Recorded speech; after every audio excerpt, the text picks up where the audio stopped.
gallery, which I noticed, kind of watching the matches over here. You're cool with people hanging out and just watching you play? Yeah, because I'm used to. I can play under any circumstances. I played in some horrible joints where people threaten you every shot. So you get used to it. You have to just keep your mind on what you're doing. If you're really going to be able to play it. And I always played good in front of a crowd. At Bensinger's, they had a little tournament room, with bleachers and one table, and that's where all the big games and big matches were held. So I was played in front of a crowd an awful lot, and I like a crowd. That's good. Well, what's your advice to the young player out there who's on the brink, not knowing whether to get serious about it or not? Well, the most important thing is you got to be committed, okay? And you got to be willing to suffer a little, just like anything. You put your time in and earn whatever it is you're trying to accomplish. But the commitment, you have to be able to get your brains knocked in by better players and keep at it, and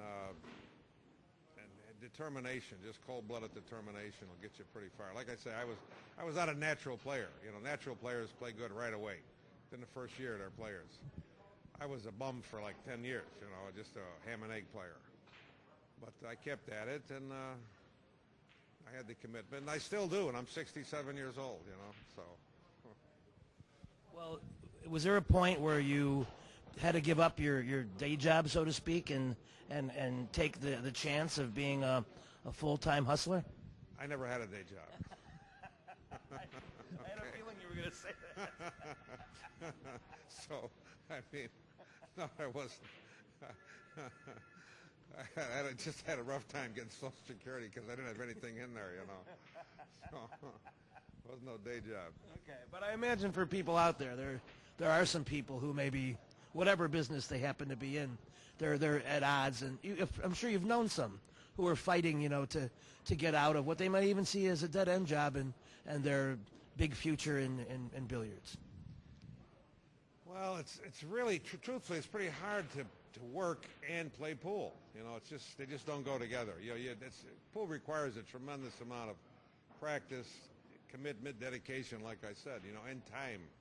That's why pool players, I've been divorced twice, and that's not too unusual, in the pool world.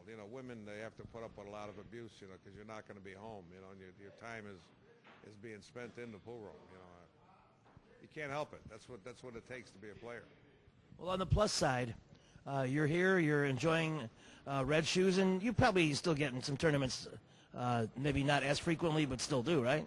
Well, the tournament that I like to go to, there's a gigantic tournament every January in Louisville, the Derby City Classic, they call it. There's going to be thousands of people there, and each event is going to have 500 contestants. It's unbelievably. Every year it gets bigger and bigger.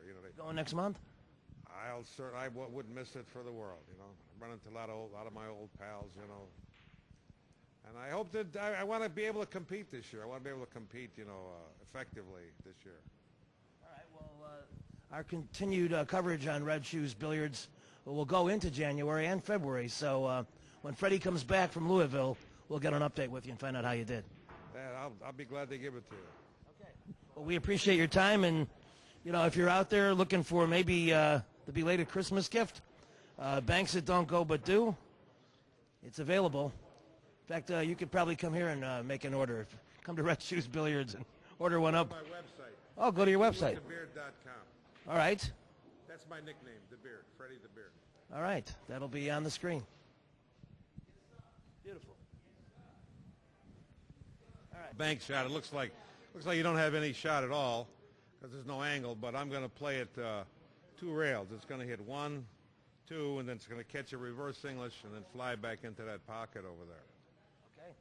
Take it away.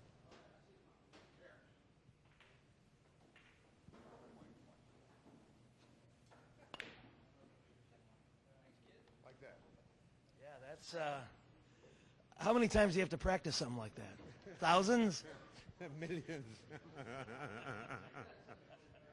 Okay, well, I get the idea. What's up next? It's more the same as this is a also doesn't look like you have a shot. This is a cross-side. I can make this 2 times, 1, 2, and then back in the pocket, or I can make it 3 times. 1, 2, 3, and in the pocket, or I can even make it 4 times. But not on this table. The cushions aren't live enough. This is a little slower table. You need a fast table. Okay, so how many are you going to do it today? 2 or 3. Just let me know. However, you just call it. Okay, let's go 3. All 3. All right, you got to go for 3. All right, no problem.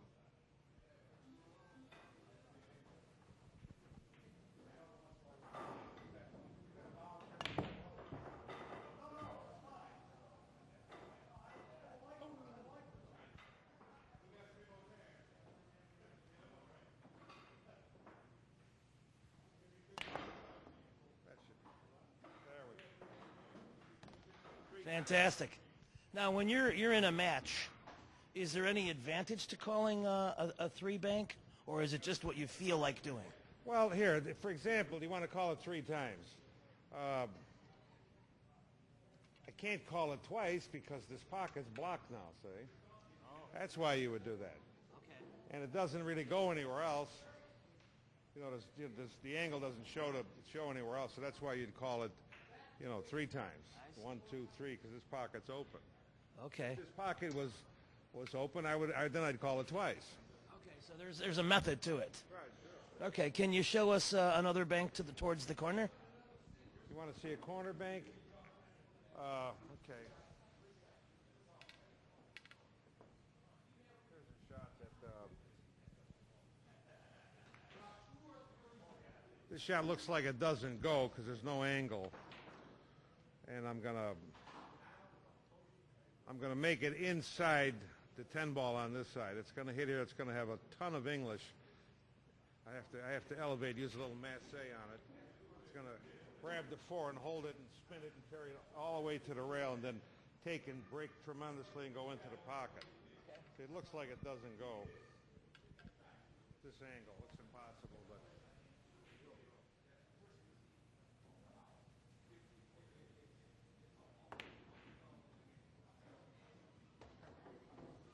Sweet. That's a trick. Most people won't even call that shot, Yeah. because it looks like it doesn't go. Now, the other thing you can do is now you can bank it inside that ball, see? I'll put some what they call reverse English, and you call it choking the ball, and it'll hit the rail and it'll choke and straighten out and come back into the pocket. Another angle, creating an angle here that doesn't really doesn't appear to be there at all. Make this one inside the 10 ball.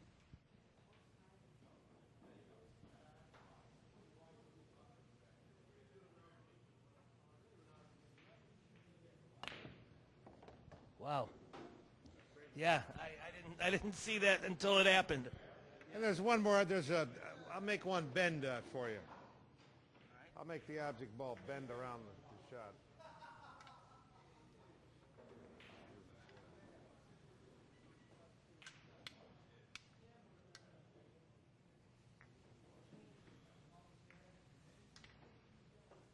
See this one? This angle here isn't on. If I hit it where it will go, it would run long and hit about here. So what I have to do is I have to shoot it into an angle like this, but with such English and force that the ball will curve and take a slight hook and hook around the 8 and go into the pocket and score. Wow. They call it a bender shot. Okay. It's going to bend the object ball. Here's the bender.